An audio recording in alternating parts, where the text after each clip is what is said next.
Help me to reach 2,000 subscribers. The laughter still rings in my ears. It was a Friday evening, the kind that smelled like wine and perfume, with everyone at the office unwinding after another long week. Maybe I'll borrow your husband for my next business trip, Jenna had said, her hand brushing his shoulder like it belonged there.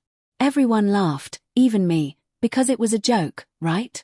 But looking back now, that joke was the first crack in the glass. Ethan and I had been married for 12 years. We'd built a quiet, steady life together. Morning coffees, late-night talks, the usual dance of love and routine. He worked in logistics.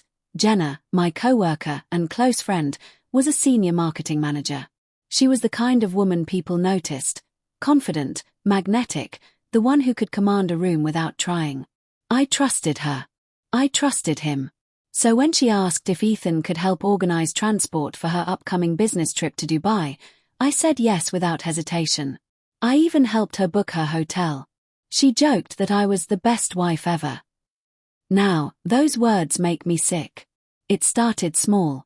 Ethan came home later than usual, saying he was swamped with last-minute shipment issues. His phone buzzed often, and sometimes he'd step outside to take the calls. I told myself it was work. Jenna was always messaging everyone about deadlines. After all, one night, I saw her name flash on his screen at 11:47 p.m. I froze.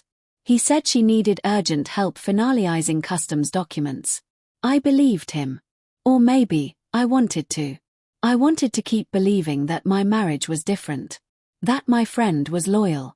That people don't just cross those lines. But denial has a sound. It's the silence after your instincts scream, and you choose not to listen. The day they left for Dubai, I drove them both to the airport. Jenna was in her red blazer, her perfume sharp and intoxicating. Ethan carried both their briefcases, smiling when she teased him about being her travel assistant. I laughed along, but something twisted inside me. Before he walked away, he hugged me. His lips lingered on my forehead, gentle but distracted. "I'll call you tonight," he said. He didn't. For the first few days, I told myself he was busy. Jenna texted our office group chat, pictures of the view, the fancy dinners, the meetings. Ethan wasn't in any of them, but I didn't think much of it. Until the fourth night. I was scrolling through Instagram when I saw it, a reflection in a hotel window. Jenna had posted a photo of the Dubai skyline, her wine glass raised, but in the glass's reflection, there was Ethan, shirtless, sitting on the bed behind her. My heart stopped. I stared until my vision blurred, trying to convince myself I was wrong. Maybe it wasn't him. Maybe I was imagining things. But that mole on his shoulder, that familiar, tiny mark I'd kissed 1,000 times, was right there. I couldn't breathe. The next morning, I called him. He didn't answer. I called again. And again. Finally, he texted, "Can't talk right now. Important meeting." Meeting. I went to work numb, moving like a ghost through my day. When Jenna called into our morning meeting from her hotel room, she sounded radiant, relaxed, even. She joked about missing her bed and how she couldn't wait to come home. Her tone had an intimacy that made my skin crawl. By evening, I couldn't take it anymore. I called the hotel. Pretending to be Ethan's wife, I asked for his room number. They said, "Mr. and Mrs. Blake are staying in room 904. My stomach flipped. My name wasn't Blake. When they returned a week later, I was waiting. Jenna hugged me first, her voice syrupy. "Oh, we had the best time," she said, eyes glittering. Ethan avoided mine. He looked older somehow, tired, nervous, guilty. That night, I asked him directly, "Ethan, did something happen between you and Jenna?"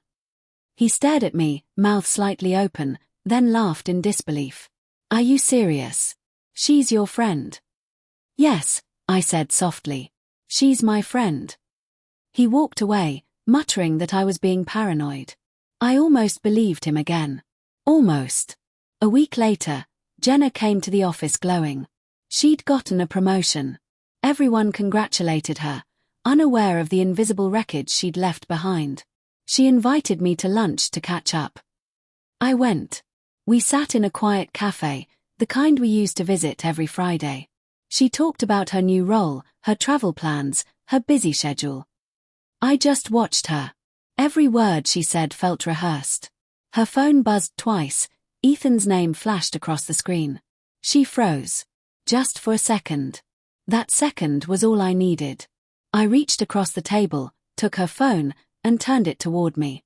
The wallpaper was a photo, his hand, wearing the silver ring I'd given him on our 5th anniversary, resting on hers. Her face went pale. "It's not what you think," she whispered. "It never is," I said quietly. When I got home that night, Ethan was sitting on the couch, waiting for me. His eyes were red. He didn't try to lie. "It just happened," he said. "We were drinking, Don't," I cut him off. "Don't ruin it with excuses." He tried to explain, to justify, to apologize. I let him talk until his words blurred into meaningless noise. Then I stood up, walked to the bedroom, and began packing. He followed me. "Please, we can fix this." "No," I said, my voice trembling but clear. "You broke something that doesn't get fixed. You didn't just cheat on me, you made me doubt every good memory we ever had." He cried. I didn't. My tears had already dried somewhere between that reflection in the window and the sound of him saying her name. Months later, I saw Jenna at a networking event. She looked different, thinner, quieter, her charm dulled. Someone mentioned Ethan had left her, too. For a moment, I felt something close to pity. Then I remembered how she laughed that night, how she joked about borrowing my husband like he was something that could be returned. She never gave him back. But she didn't get to keep him either. I walked past her without a word, feeling the weight of my wedding ring no longer on my hand, and for the first time in a long while, I felt free.